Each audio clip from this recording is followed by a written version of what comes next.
Hello everyone, welcome again for polymer lecture. Polyamides polymers जो है उसके बारे में हमारा डिस्कशन हो चुका था। तो पॉलीअमाइड्स पॉलीमर के बाद अभी आज जो हम देखने जा रहे हैं which is the last you can से lecture of the polymer chemistry. Most probably it will be the last lecture of polymer chemistry. फिर से मैं आपको वही चीज़ बता रही हूँ कि पॉलीमर केमिस्ट्री को अच्छे से पढ़ो, अच्छे से वहाँ पे पॉलीमर कौन से हैं, मोनोमर कौन से यूज़ होते हैं, ये सारी चीज़ें आपको बहुत अच्छे से वहाँ पे क्या करनी है, देखनी है। सो पॉलीमर केमिस्ट्री का ये लेक्चर है, इसमें हम लोग पढ़ने जा रहे हैं आज पॉलिस्टर्स के बारे में। सो पॉलिस्टर्स में क्या होता है, is it a condensation polymer, is it a addition polymer, that we are going to discuss in a detail। आज के टॉपिक में मैं वो भी बता रही हूँ आपको कि जो भी टॉपिक्स नहीं है वो मैंने पहले के लेक्चर में भी आपको बताए हैं। आज भी फिर से लास्ट में बताऊँगी कि ये टॉपिक्स नहीं हैं और ये एग्जाम्पल जो एक्सरसाइज में जो क्वेश्चंस उस पर बेस्ड है वो भी क्वेश्चंस हम लोग कट कर देंगे। आज के लेक्चर में फिर से एक बार बता रही हूँ, अमाइंस तक मैंने आपको हर एक चीज़ पढ़ाई है। सो हर एक क्वेश्चन फ्रॉम एक्सरसाइज आपको वहाँ पे करने हैं, ठीक है। बहुत से क्वेश्चंस वहाँ पे स्टूडेंट पूछते रहते हैं कि वहाँ पे कि क्या करना है, कौन से क्वेश्चंस हम डिलीट करें वहाँ पे कि नहीं करने हैं। ऐसा नहीं है, अमाइंस तक जो भी क्वेश्चंस है वो क्वेश्चंस कहीं ना कहीं इंटर रिलेट करते हैं, तो वो क्वेश्चंस आपको करना काफ़ी इम्पॉर्टेंट होगा वहाँ पे, ठीक है। पढ़ाया तो सब कुछ है बट बायोमोलिक्यूल पॉलीमर इसमें ये चैप्टर्स जो है वो वैसे देखा जाए तो as compared to previous chapters वो कम मार्क्स के हैं वहाँ पे। तो आपको क्या करना है कि जितने पॉइंट्स उन्होंने दिए हैं, जितना सिलेबस इवैल्यूएटिव है, उतने ही सिलेबस पे बेस्ड जितने क्वेश्चंस रहेंगे उतने क्वेश्चंस मैं आपको बताऊंगी और उतने ही क्वेश्चंस हम एक्सरसाइज में से करने वाले हैं, ठीक है। और हम अब बढ़ते हैं आगे, पॉलिस्टर्स के बारे में हम लोग जानकारी लेने वाले। अब हम लोग यहाँ पे डिस्कस करने वाले हैं पॉलिस्टर, जो कि काफ़ी वेल नोन और फेमस पॉलिस्टर है, टेरिलिन, जिसका दूसरा नाम ये है डेक्रॉन। पॉलिस्टर में यही एक बनता है, ऐसा कुछ नहीं है, ठीक है। पॉलिस्टर में ईस्टर लिंकेजेस होने वाले पॉलीमर काफ़ी सारे बनते हैं बट हम यहाँ पे सिर्फ टेरिलिन के बारे में बातचीत कर रहे हैं। टेरिलिन जिसे डेक्रॉन कहा जाएगा वो पॉलीमर है, वो कैसे बनता है वो हम यहाँ पे देखने वाले हैं। सो टेरिलिन या डेक्रॉन ये पॉलीमर प्रिपेयर करने के लिए we will having two kind of monomers. एक मोनोमर ये है इथाइलिन ग्लाइकॉल करके और दूसरा मोनोमर ये है टरथैलिक एसिड करके।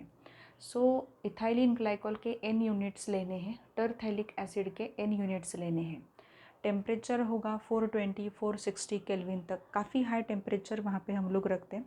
और zinc acetate and antimony trioxide ये एक्ट करता है एज अ कैटलिस्ट करके। Actually mixture of zinc acetate and antimony trioxide इस तरीके से है, पर ठीक है उन्होंने आपके टेक्स्ट बुक में दिया हुआ है, वैसे मैं आपको बता रही हूँ। कैटलिस्ट की तरह ये ट्रीट होता है। वाटर मॉलिक्यूल जो है वो वाटर मॉलिक्यूल यहाँ से निकल जाएगा, मेंशन किया नहीं है, मेंशन कर लो आप। वाटर मॉलिक्यूल निकलने पर OCH2CH2O यहाँ से निकल जाएगा N C double bond O C double bond O, मतलब वाटर मॉलिक्यूल निकल जाएगा तो जो भी पार्ट यहाँ पे बच रहा है उतना ही पार्ट हम क्या करने वाले हैं, दिखाने वाले हैं। और ये N times, and this is nothing but your Terylene और डेक्रॉन पॉलीमर, इसे ही वहाँ पे वो कहा जाता है।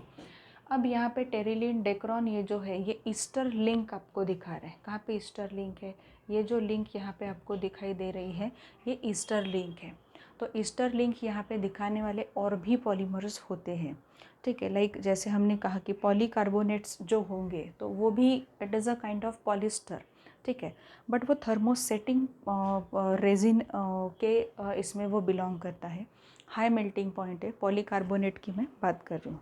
उसका प्रिपरेशन वगैरह आपको नहीं है but you should know very well that कि पॉलीकार्बोनेट भी इसी पॉलिस्टर की कैटेगरी से बिलोंग करता है। और वो पॉलिस्टर किस तरीके का है, वहाँ पे वो पॉलीमर पॉलिस्टर है, वहाँ पे थर्मोसेटिंग रेजिन उसे कहा जाता है। Moving towards our topic, Terylene के बारे में थोड़ा डिस्कस करेंगे। टेरिलिन जो है उसका मेल्टिंग पॉइंट जो है वो रिलेटिवली हाई है, बोल सकते हैं 265 डिग्री सेल्सियस कहा है उन्होंने। मतलब सेल्सियस को अगर केल्विन में कन्वर्ट किया तो काफ़ी अच्छा सा मेल्टिंग पॉइंट उसका वहाँ पे होगा। Resistant to chemical, resistant to water, इस तरीके से इसका क्या है प्रॉपर्टी है। It is used in making, ये काफ़ी इंपॉर्टेंट यूज़ है, you will have to remember this particular use about terylene. Wrinkle free fabrics जो होते हैं, मतलब जो ऐसे, मतलब हम हाथ में भी ऐसे निचोड़ के पूरा खोल दे उसको तो वो रिंकल फ्री रहते हैं, उसमें रिंकल्स बिल्कुल आते नहीं है, वो बिल्कुल प्लेन पहले की तरह वहाँ पे दिखाई देते हैं। तो ऐसे जो रिंकल फ्री फैब्रिक्स होते हैं वो प्रिपेयर करने के लिए टेरिलिन और डेक्रॉन का यूज़ हम लोग वहाँ पे करते हैं। अभी भी यहाँ पे बहुत सारी चीज़ें दी है कि हमें वहाँ पे है कि सपोज़ ये टेरिलिन है, terylene if it is blended with a cotton then it will give you a terycot. Terylene if it is blended with a wool then it will give you a terry wool. ठीक है, ये यहाँ पे हमें देखना है। उसके बाद PET करके एक मतलब मटेरियल है, वो मटेरियल भी वहाँ पे प्रिपेयर किया जाता है। पॉलीइथाइलिन टरथैलेट के नाम से वो जाना जाता है। Used for making many articles like bottle, jar, packaging containers वगैरह होते हैं, उसके लिए हम लोग वो यूज़ करते हैं। और भी इसका यूज़ यहाँ पे दिया हुआ है कि सेफ्टी हेलमेट्स में जो ग्लास यूज़ होते हैं, रीएनफोर्स्ड ग्लास उनको कहा जाता है। तो सेफ्टी हेलमेट्स में वो रीएनफोर्स्ड ग्लासेस जो होते हैं वो वहाँ पे देखने के लिए, या वो जो ग्लासेस है वो हम देख सकते हैं कि इसके ही यूज़ से वहाँ पे वो बनाए जाते हैं। So basically this is all about polyester. Polyester में ये एक पहला पॉलिस्टर हमने देखा which is called as terylene. Terylene को डेक्रॉन के नाम से भी जाना जाता है। Terylene is a kind of polymer which is prepared from the monomer. First monomer लेना है आपको इथाइलिन ग्लाइकॉल करके, ये स्ट्रक्चर आपके काफ़ी नज़दीक है। एंड देन ये है टरथैलिक एसिड, ये वाला स्ट्रक्चर जो है ये टरथैलिक एसिड है। और ये जो यहाँ पे है दिया हुआ, it acts as a catalyst, ये कैटलिस्ट की तरह यहाँ पे एक्ट करता है। सो ये जो दो मोनोमर है इनके बारे में जानकारी होना ज़रूरी है। ये जो पॉइंट है या ये जो प्रिपरेशन मेथड है, ये आप कंडेंसेशन पॉलीमर, अगर आपको शॉर्ट नोट आती है तो कंडेंसेशन पॉलीमर में भी आप ये लिख सकते हो, क्योंकि कंडेंसेशन पॉलीमर में क्या होता है, वाटर मॉलिक्यूल बाहर निकलता है वहाँ पे। तो कंडेंसेशन पॉलीमर जो है वो कंडेंसेशन पॉलीमर में भी आप वहाँ पे वो लिख सकते हो। अब यहाँ पे एक छोटा सा पॉइंट है जो मैं आप लोगों से डिस्कस करने जा रही हूँ। 331 पेज पे phenol formaldehyde and related polymers उन्होंने दिए हैं। तो बैकेलाइट है उसमें, मेलामाइन फॉर्मल्डिहाइड पॉलीमर्स है उसमें। तो ये आपको नहीं करने हैं, मतलब नॉन इवैल्यूएटिव है, रिड्यूस्ड सिलेबस में यहाँ पे ये है, तो ये आपको नहीं करने हैं। Now we will be moving towards buna S. Buna S जो रबर है उसके बारे में हम लोग जानकारी लेने वाले हैं। अब बूना एस के बारे में जानकारी लेने से पहले थोड़ा सा मुझे आप लोगों से डिस्कस करना है, वो ये है कि बीच में एक जूम सेशन हुआ था, I think it is of Nashik road branch के स्टूडेंट से, उनसे बातचीत हो रही थी। तो उन्होंने कहा था कि ये कंडेंसेशन पॉलीमराइजेशन जब आपने पढ़ाया था मैडम, तो उसमें सिर्फ वाटर मॉलिक्यूल जो है वही बाहर निकलता है, उतने ही एग्जाम्पल्स हमने लिए थे। बल्कि ये होता है कंडेंसेशन पॉलीमर में कि NH3 भी बाहर निकल सकता है, HCl भी बाहर निकल सकता है। ठीक है, सो आपको जितना यहाँ पे दिया हुआ है उतना ही आपको करना है। कंडेंसेशन पॉलीमर में अभी उन्होंने आपको ऐसे एग्जाम्पल दिए ही नहीं है आपके टेक्स्ट बुक में कि जहाँ से NH3 बाहर निकल रहा हो, जहाँ से HCl बाहर निकल रहा हो, जहाँ से अल्कोहल मतलब मिथानॉल जो है वो बाहर निकल रहा हो। तो कोई ज़रूरत नहीं है उसमें आपको पढ़ने की, वो जब एग्जाम्पल्स आएंगे तब हम लोग वो देखेंगे। एक्स्ट्रा का वहाँ पे ऐसा मत करो, क्योंकि कंडेंसेशन पॉलीमराइजेशन जो है वो टॉपिक जब आप पढ़ते हो तो वो दिमाग में फिट करो। जैसे ही मोनोमर्स आते हैं, जैसे ही वो एक दूसरे से रिएक्ट होते हैं, you will have to understand that कि ये कंडेंसेशन पॉलीमर है, अपने आप वहाँ पे वो पता चल जाता है। अगर आपको चाहिए तो वो मैं दे सकती हूँ, but it is totally a waste of time, I think so. ये चैप्टर हो जाने के बाद इसी लेक्चर में हो सकता है कि मैं आपको थोड़ी सी वो जानकारी दे दूँगी कि कौन सा और भी एग्जाम्पल हो सकता है कंडेंसेशन पॉलीमर का, but right now it is of no use. No use बोलने से ये बेटर होगा कि इट इज़ ऑफ, हम बोल सकते हैं कि वेस्ट ऑफ टाइम होगा वो, कि अभी अगर हमने ऐसा किया तो। सो now let us move towards buna S rubber जो है उसके बारे में हम लोग अब डिस्कशन करने जा रहे हैं। बूना एस रबर जो है 15.37 जो है उसमें हमें वो देखना है। बूना एस और नियोप्रीन जो है उसके भी बारे में हम लोग डिस्कशन कर लेंगे। So let us start buna S rubber. Now here we will be having another kind of rubber, buna S. Buna S का प्रिपरेशन किया जाता है और then it is vulcanized with the sulphur, then वो change हो जाता है फिर वल्कनाइज रबर में। Buna S is a kind of elastomer. ये यहाँ पे क्या है, ये इलास्टोमर है। It is a kind of copolymer. It is a kind of copolymer because here we are using two different monomers and n units of two different monomers we are using, so it is a copolymer. 75% of butadiene हम यहाँ पे use करते हैं, 1,3 butadiene जिसे कहा जाता है, and 25% of styrene यहाँ पे होता है। मतलब यहाँ पे इनडायरेक्टली आपको उन्होंने क्या जानकारी दी है, बूना एस ये जो होता है ये एक रबर है, उसका मोनोमर, उसके मोनोमर कौन कौन से हैं, स्टायरीन एंड ब्यूटाडाइन। ठीक है, 1,3 ब्यूटाडाइन आप बोल सकते हो। स्टायरीन एंड 1,3 ब्यूटाडाइन ये उसके मोनोमर्स है। उसमें ब्यूटाडाइन कितना लेते हैं, 75 पार्ट्स लेते हैं और 25 पार्ट्स हम स्टायरीन वहाँ पे यूज़ करते हैं। वल्कनाइज्ड विद अ सल्फ़र, अभी कहा मैंने कि उसका वल्कनाइजेशन होता है। Superior to natural rubber, in what sense it is superior to natural rubber, important point है।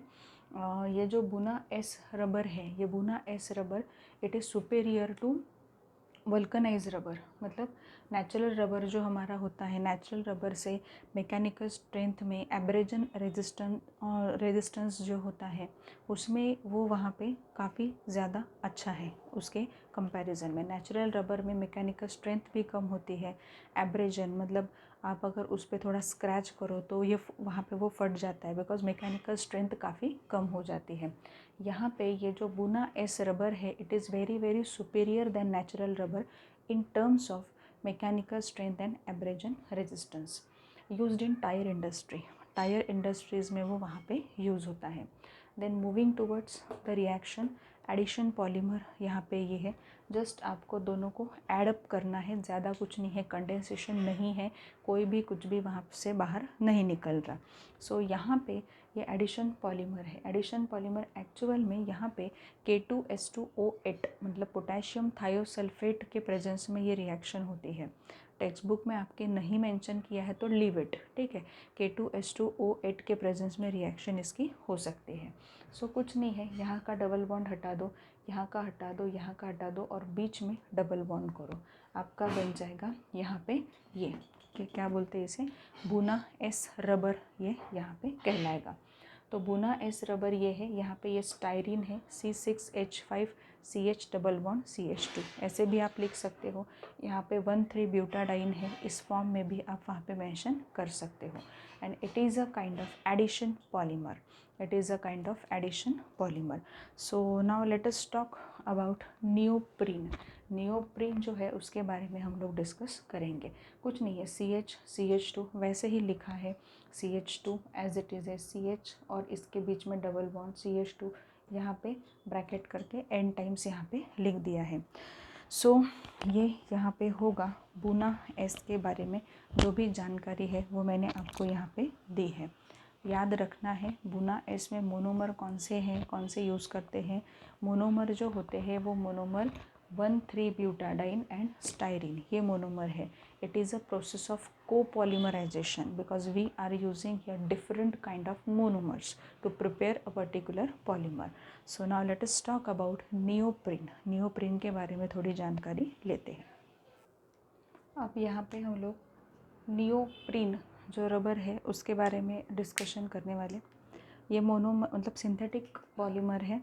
ये मोनोमर कौन सा हम यहाँ पे यूज़ करते हैं, 2-chloro-1,3 ब्यूटाडाइन, ये मोनोमर हम यहाँ पे यूज़ करते हैं। तो पॉलीमराइजेशन होने के बाद सिंपल वे करना है, ये डबल बॉन्ड जो है ये हटा दो, यहाँ पे एक डबल बॉन्ड लगा दो और दोनों तरफ ब्रैकेट करके n टाइम्स वहाँ पे लगाओ।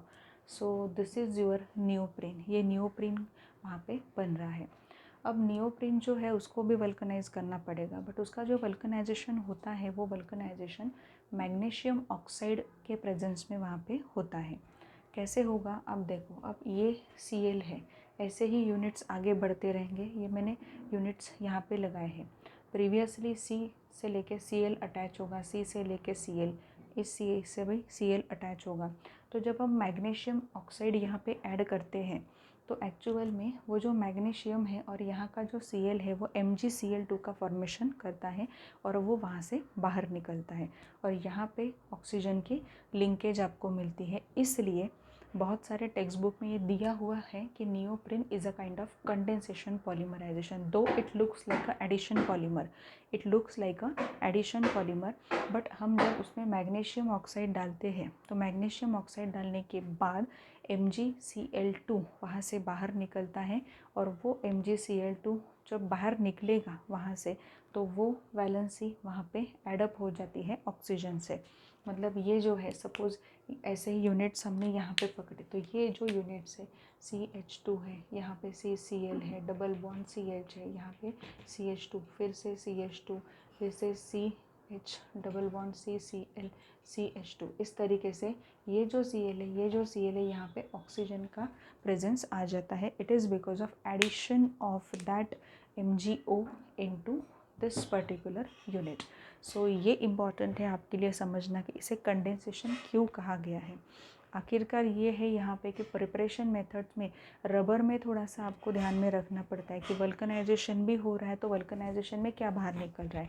अगर कुछ बाहर निकल रहा है तो उस पॉलीमर को एडिशन में डाला जाए या कंडेंसेशन में डाला जाए, ये इम्पॉर्टेंट यहाँ पे रहेगा। तो ये जो वल्कनाइजेशन की प्रोसेस है टेक्स्ट बुक में भी मेंशन है, बट हमारे लिए पॉलीमराइजेशन की प्रोसेस ज़्यादा इम्पॉर्टेंट होगी वहाँ पे। Neoprene is a particularly resistant to petroleum, ये इंपॉर्टेंट पॉइंट्स यहाँ पे बताए हैं, अंडरलाइन करो और ये अच्छे से मेंशन करो। पेट्रोलियम है, वेजिटेबल ऑयल है, लाइट है, एज वेल एज हीट है, उससे बहुत रेजिस्टेंट है नियोप्रीन। इसलिए जो होज पाइप्स रहते हैं, मतलब ये गैसोलीन है, ये ट्रांसपोर्ट करने वाले जो पाइप्स रहते हैं, गास्केट्स जो हम बनाते हैं वो इसी पर्टिकुलर पॉलीमर से बनाए जाते हैं। It is use for making insulator cables insulator cables है, जैकेट्स है, belts for power transmission and conveying. Power transmission conveying में जो बेल्ट्स यूज़ होते हैं उसमें भी नियोप्रीन ही हम लोग यूज़ करते हैं। So after all we have to focus on this polymer in a very important way, क्योंकि नियोप्रीन का रेजिस्टेंस जो है टुवर्ड्स हीट, लाइट, उसके बाद में काफ़ी ज़्यादा हम बोल सकते हैं कि प्रॉपर्टीज़ दिए हुए हैं कि पेट्रोलियम है, इवन वेजिटेबल ऑयल से, उससे भी वो वहाँ पे ज़्यादा ख़राब नहीं होता है, रेजिस्ट हो जाता है। तो इसलिए इस तरीके से हमें दिया गया है। सो ये ऊपर की रिएक्शन पॉलीमराइजेशन की है कि नियोप्रीन हम कैसे बना सकते हैं, और नीचे जो मैंने यूनिट्स दिखाए हैं it is after addition of MgO into this particular units. These are, ये सिर्फ एक यूनिट मैंने यहाँ पे दिखा है, n टाइम्स यूनिट रहने वाले हैं, तो उसमें क्या होगा ये मैंने यहाँ पे बताने की कोशिश की है। Now we will be moving towards some important point which is biodegradable polymer के बारे में डिस्कस करना है। बीच में जो है विस्कस रेयॉन, देन उसके बाद है molecular mass and degree of polymerization of polymer, ये पूरा कट किया है, ये इवैल्यूएटिव सिलेबस में नहीं है। Now let us move towards biodegradable polymers. अब ये बायोडिग्रेडेबल पॉलीमर है क्या, इसका पहले भी हम लोग पढ़ चुके हैं। बायोडिग्रेडेबल पॉलीमर क्या होते हैं? Polymers which can be degrade by the environmental factors, और you can say polymers which can be degraded by microbes. So those are said to be biodegradable polymer, and those biodegradable polymer which are not hazardous for us.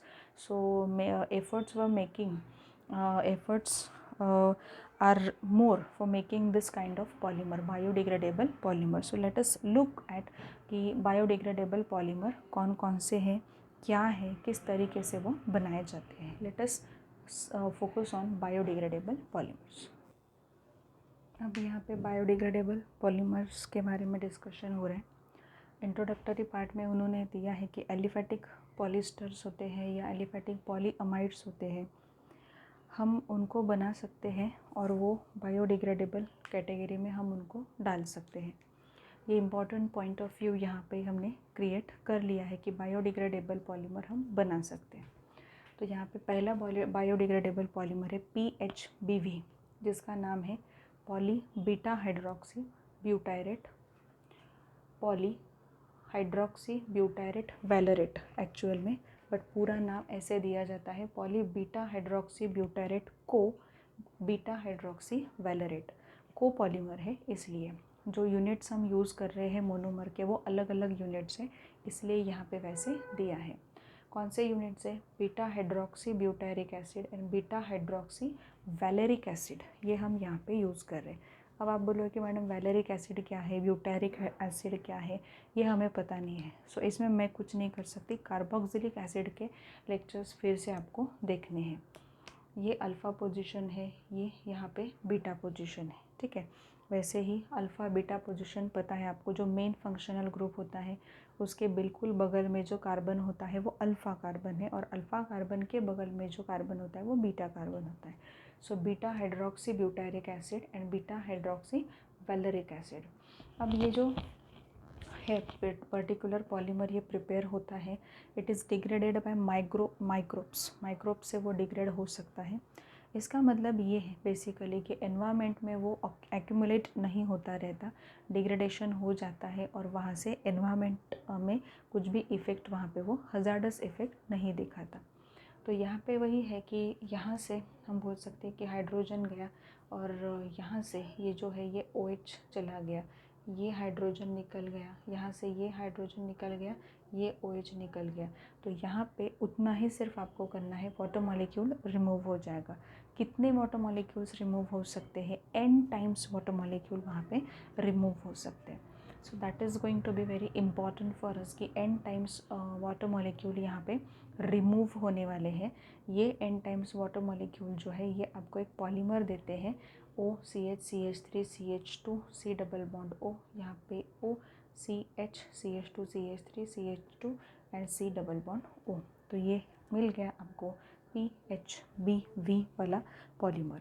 सो ये जो PHBV polymer है it is a kind of polyester. ये polyester link आपको यहाँ पे दिखा रहा है। तो ये एलिफेटिक पॉलिस्टर है और ये एलिफेटिक पॉलिस्टर बिलोंग करता है बायोडिग्रेडेबल पॉलीमर की कैटेगरी में। नेक्स्ट बायोडिग्रेडेबल पॉलीमर हम जो देखने जा रहे हैं वो है nylon two nylon 6। Nylon two nylon 6। So let us discuss about nylon to nylon 6, which is one of the important again biodegradable polymer. Here nylon to nylon 6 polymer के बारे में हम बात कर रहे हैं। को पॉलीमर है, पॉलीअमाइड लिंकेज यहाँ पे आपको मिलती है and it is a condensation polymer. Once again condensation polymer है। ग्लाइसिन एंड ये इप्साइलन कैप्रोइक एसिड, ठीक है। Epsilon amino caproic acid and glycine, ये जो दो मोनोमर्स हैं इससे ये बना है। यहाँ पे n टाइम्स लिखना पड़ेगा, ठीक है। -H2O है, यहाँ से OH जाएगा, यहाँ से एक हाइड्रोजन जाएगा। कैसे अरेंज किया है देखो, यहाँ पे C double bond O CH2, यहाँ पे NH, ठीक है। फिर से यहाँ पे C double bond O CH2 5 times और NH। मतलब यहाँ पे ये जो लिंकेज मिल रही है ये पॉलीअमाइड लिंकेज आपको मिलती है और ये पॉलीमर आपका तैयार हो चुका है। नाइलॉन टू नाइलॉन 6 ये पॉलीमर तैयार है। अब नाइलॉन टू नाइलॉन 6 क्यों कहा गया होगा? कार्बन यहाँ पे कितने हैं आप काउंट करो, 6 है। यहाँ पे कार्बन कितने हैं? 2 है। तो नाइलॉन टू नाइलॉन 6 ये मोनोमर के नाम से दिया हुआ है वहाँ पे, ठीक है। रिएक्शन आपके टेक्स्ट बुक में मेंशन नहीं है बट मैंने आपको दे दी है। पॉइंट ऑफ व्यू और भी ज़्यादा अच्छे से आपका हो जाएगा। कंडेंसेशन पॉलीमराइजेशन के बारे में और भी एग्जांपल्स मिलते जा रहे हैं आपको, ठीक है। तो ये पॉइंट आपको क्लियर करना है। नाइलॉन टू नाइलॉन 6 जो है ये ऑर्थोपेडिक डिवाइसेस में यूज़ होता है। इम्प्लांट्स जो होते हैं वहाँ पे यूज़ होता है, different kind of body implants जो होते हैं उसमें यूज़ होता है। देन ड्रग रिलीज़ मेट्राइसिस जो होते हैं, जैसे कैप्सूल्स वगैरह है, उसके ऊपर के जो कवरिंग होते हैं उसमें ये पॉलीमर होता है। And it is degraded by the bacteria और microbes present in the environment. So this is the kind of nylon two nylon 6 polymer. Nylon two nylon 6 polymer कैसे है, क्या है, किस तरीके से यूज़ होता है वो भी दिया है, और उसे नायलॉन टू नायलॉन 6 क्यों कहा जाता है वो भी मैंने अभी मेंशन किया हुआ है। सो यहाँ पे आई थिंक सो ये इम्पॉर्टेंट आपके पॉइंट्स कवर हो चुके हैं। अब 336 पेज पे कमर्शियल इम्पॉर्टेंट पॉलीमर्स उन्होंने एक लिस्ट आपको दी हुई है कि apart from the polymers which you have studied in this particular chapter, many more polymers are there and they are extensively used in a commercial way. So what are their structures, what are their applications, which kind of monomers are used for the preparation of that respective polymer, it is given in this particular chart. So ये chart में ये है कि ये मुझे बताने से कुछ नहीं होगा, आपको वो लिख के देखना है या आपको वो करना है। कमर्शियल इम्पॉर्टेंट पॉलीमर्स है, परस्पेक है, मतलब जिसे परपेक्स ग्लास कहा जाता है, एक्रेलिक ग्लास बोलते हैं जिसे, बुना एन है, बुना एस के बारे में पढ़ा बट बुना एन भी दिया है, पीवीसी पता है, polyvinyl chloride kind of addition polymer uses वहाँ पे दिए हुए हैं, पॉली एक्रिलामाइड ये भी है यहाँ पे, यूरिया फॉर्मल्डिहाइड रेजिन दिया हुआ है, ग्लिप्टाल है, ग्लिप्टाल के बारे में काफ़ी बार पूछा जाता है, उसके मोनोमर पॉलीमर स्ट्रक्चर कैसा है और कहाँ पे यूज़ होता है। तो ग्लिप्टाल में वहाँ पे स्टार मार्क करके ही रखो बाय एनी मीन, ठीक है। पॉलीकार्बोनेट, जैसे अभी कहा था मैंने कि पॉलीकार्बोनेट जो होते हैं मोनोमर, बिसफिनॉल एंड फॉस्जीन, ये 2 मोनोमर्स होते हैं। आपको वो स्ट्रक्चर्स निकालने नहीं है but at least you should know which kind of monomers are use for the preparation of polymer and polymer का स्ट्रक्चर कैसे दिखाई देगा ये आपको पता होना चाहिए, ठीक है। और यूजेस एप्लीकेशंस, थर्मोकॉल है, ठीक है, स्टायरीन हम यूज़ करते हैं वहाँ पे, तो वहाँ पे हम ऐसे बोल सकते हैं कि ये जो यहाँ पे दिए हुए हैं लगभग 7 से 8 लेके ऐसे एप्लीकेशंस वहाँ पे दिए हैं। ये चार्ट आपके लिए काफ़ी इम्पॉर्टेंट होगा, प्लस उसके साथ साथ जितने पॉलीमर मैंने आपको पढ़ाए हैं वो भी आपके लिए इम्पॉर्टेंट रहेंगे। अब क्वेश्चन अराइजेस की एक्सरसाइज में से कौन से क्वेश्चन आपको नहीं करने। क्वेश्चन 1 में 9th क्वेश्चन जो है ऑब्जेक्टिव वाला वो आपको नहीं करना है। 338 पेज पे जो यहाँ पे 3rd क्वेश्चन दिया हुआ है वो भी आपको नहीं करने का। एकदम स्टार्टिंग में लाइक हम बोल सकते हैं क्वेश्चन 2 में 3rd क्वेश्चन जो है वो नहीं करना है आपको। Draw the flow chart to show the classification of polymer based on the polymerization process, नहीं करना है वो क्वेश्चन। उसके बाद क्वेश्चन नंबर 4 में 4th वाला ही उसमें फर्स्ट वाला टेफ्लॉन जो है उसका ही बस करना है। बैकेलाइट जो है वो नहीं है आपके सिलेबस में, so you should remove that particular. Bakelite के बारे में रिएक्शन जो इन्वॉल्व है वो आपको करनी नहीं है। नेक्स्ट है क्लासीफाई करना है आपको। क्लासीफाई में भी सी जो है, मतलब क्वेश्चन 4 में जो हम बोल सकते हैं कि यहाँ पे बोला है ना कि classify the following polymer, straight chain, branch है या कंडेंसेशन, क्रॉस लिंक है। तो यहाँ पे ये तो आप बता सकते हो, देखते ही हम बता सकते हैं कि क्रॉस लिंक है या स्ट्रेट चेन पॉलीमर बन सकता है। तो ये एक यहाँ पे आपको देखना है। बाकी तो यहाँ पे एक्सरसाइज जो है, एक्सरसाइज के क्वेश्चंस ये हम करेंगे कि मैं डिस्कस कर लूँगी आप लोगों से एक्सरसाइज के क्वेश्चन। हो सकता है उसके लिए अगला जो भी लेक्चर होगा उसके 10-15 मिनट हमें लग जाएंगे। फिर हम स्टार्ट करने वाले हैं ग्रीन केमिस्ट्री के बारे में। Green chemistry is one of the important topic, 3 marks के लिए है, मैक्स टू मैक्स 4 मार्क्स के लिए वो जाता है। बट ग्रीन केमिस्ट्री में भी काफ़ी सारे पॉइंट्स ऐसे हैं कि जो नॉन एवेल्यूएटिव सिलेबस में वहाँ पे डाले हैं, तो वो हम लोग वहाँ पे डिस्कस कर लेंगे। पॉलीमर की एक्सरसाइज मिलनी चाहिए, एक्सरसाइज मिलने के बाद ही आपको MCQs जो है वो वहाँ पे मिलेंगे। MCQ का जो DPP है वो तभी आपको वहाँ पे मिल सकता है। सो यहाँ पे हम लोग ये चीज़ों को थोड़ा फॉलो करते हैं। बायोडिग्रेडेबल पॉलीमर पे क्वेश्चंस पूछे जाते हैं और ये जो मैं बता रही हूँ 336 पेज पे ये काफ़ी बार आपको करना पड़ेगा और ये चार्ट पूरा 1-2 बार लिख के मुझे आप बताओ और हर एक चीज़ आपकी तैयार होनी चाहिए। नेक्स्ट वाला जो जूम सेशन आप लोगों के साथ होगा तब मैं आपको बताऊंगी कि मोनोमर कौन से यूज़ किए हैं और पॉलीमर का स्ट्रक्चर एग्जैक्टली क्या है। यूजेस एप्लीकेशंस भी पूछे जाते हैं बिकॉज पॉलीमर इंडस्ट्री में वाइड एप्लीकेशंस है, तो एप्लीकेशन पूछे जाएंगे, एमसीक्यू में पूछे जा सकते हैं। वो हम नहीं बता सकते कि कहाँ पे आपको पूछे जाएंगे।